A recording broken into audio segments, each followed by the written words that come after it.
Salam sejahtera, nama diberi Jessica Jane Anak Damian, memegang kad metrik bernombor D20101089198. Baik, pembentangan saya tentang penggolongan ayat, yaitu ayat dasar dan juga ayat terbitan.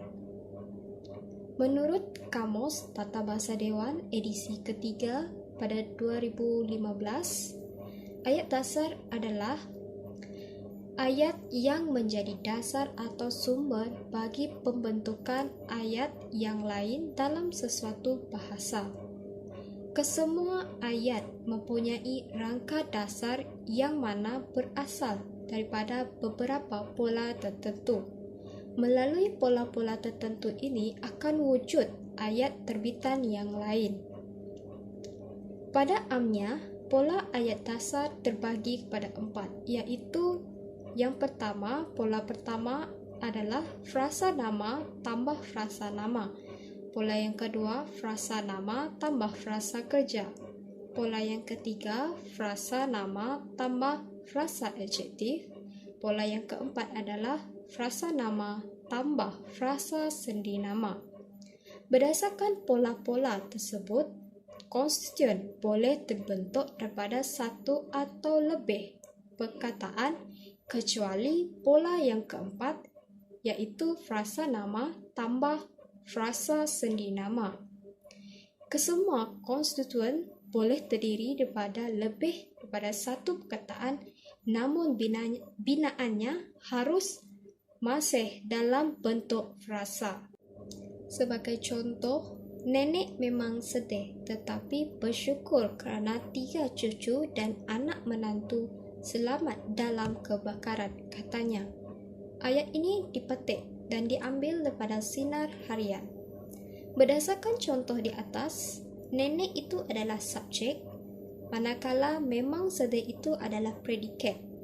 Pola ayat tersebut adalah pola ayat dasar yang ketiga, iaitu frasa nama tambah frasa adjektif, yang mana nenek merujuk frasa nama dan memang sedih itu merujuk kepada frasa adjektif.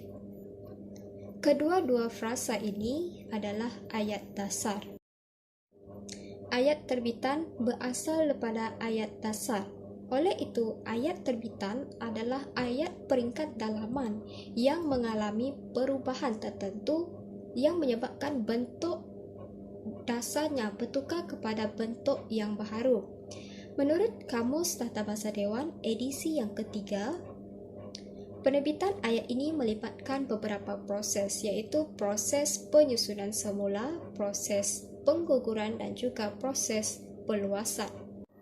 Dalam bahasa Melayu, terdapat 3 jenis pengguguran, iaitu pengguguran frasa nama sebagai subjek, pengguguran frasa predikat dan juga pengguguran frasa nama yang mendahului frasa adjektif. Proses penyusunan semula ayat yang mana ayat yang asal telah diubah dan disusun semula susunannya. Hal ini bagi menerbit struktur ayat yang baru yang lebih gramatis. Kebiasaannya, proses penyusunan semula ayat ini melibatkan proses pengguguran pada mana-mana kata dan penambahan pada mana-mana bahagian ayat.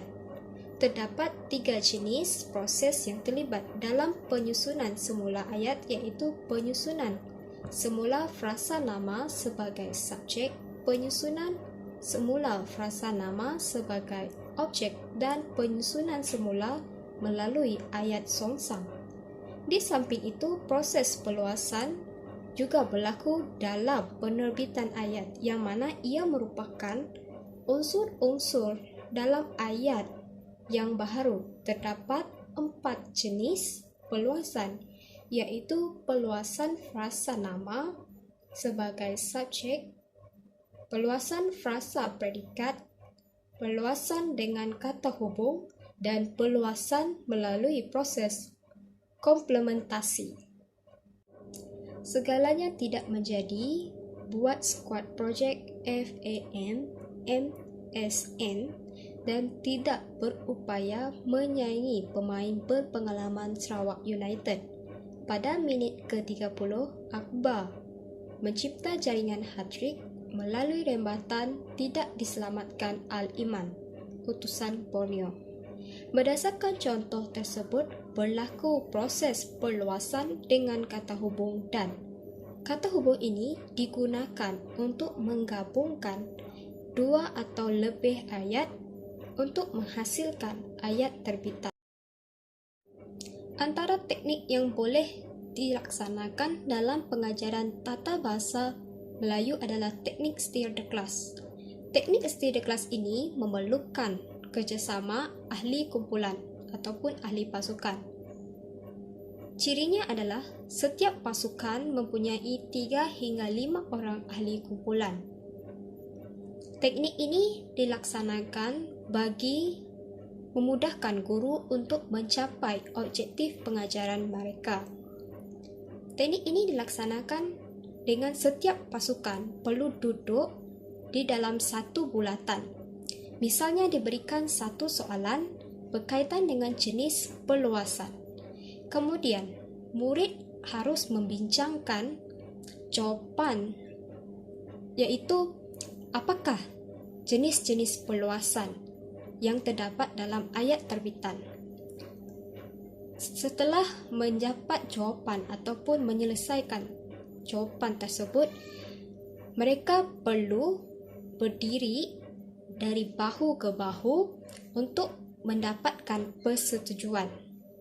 Setelah loceng dibunyikan oleh guru, maka ahli yang nombornya dipanggil oleh guru mereka perlu bergerak ataupun berlari kepada pasukan yang baru untuk soalan berikutnya bagi pusingan yang seterusnya.